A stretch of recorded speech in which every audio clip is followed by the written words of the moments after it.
Well, we've had the opportunity to talk about the governor's inaugural and the festive occasion that it is for the people of Maine. Ethan, you see things going from this euphoria to reality real quickly. What I don't know if it's euphoria that I see it going from. I think the governor may have some euphoria. I'm sure there's going to be a lot of people when he proposes what he's going to propose that will react strongly. But I actually think this is going to be a very tense session, and I think we're going to be on the verge of and may actually have a government shutdown. Let me tell you why. Yeah, I think the governor is going to go for it in his budget. I think this is his final term. He's not ever running for anything again. He's emboldened by the electorate. He wants to completely eliminate the income tax, do dramatic welfare reform, reduce the size of government.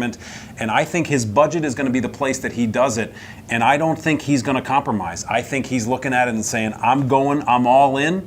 And I think that's going to lead to a lot of tension and could possibly lead to a government shutdown in June. Here's what I think is different. I think that the governor now has a better understanding of how the legislative process works, and that the executive branch and the legislative branch do have co-equal duties and power under the Constitution. I think he better appreciates that now than in his first term.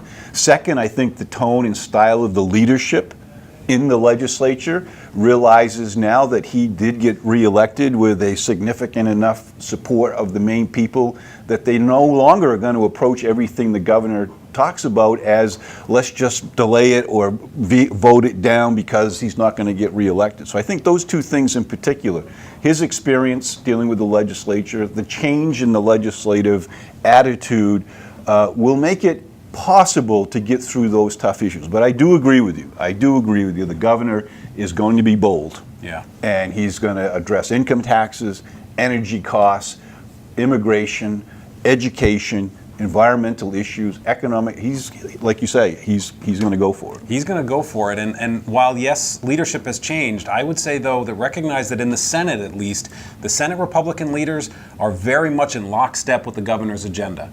The House is Democratic. They are not in lockstep. And I don't think the Senate Republican leaders are going to be wanting to compromise much any more than the governor. And that's where I think we're going to see this clash, because the stuff that he wants could be so dramatically painful for a lot of people in Maine that I think there's going to be some folks who stand very firm against that and will not allow, eliminating the income tax is going to just decimate services in the state of Maine, because it'll probably take away municipal revenue sharing, all kinds of aspects that help people keep their roads clean and get the trash picked up and whatnot. Yeah, but here, and you and I both know as former senators, there's a reality check, and that is that the governor's got 4 years and his time as our governor is going to be up.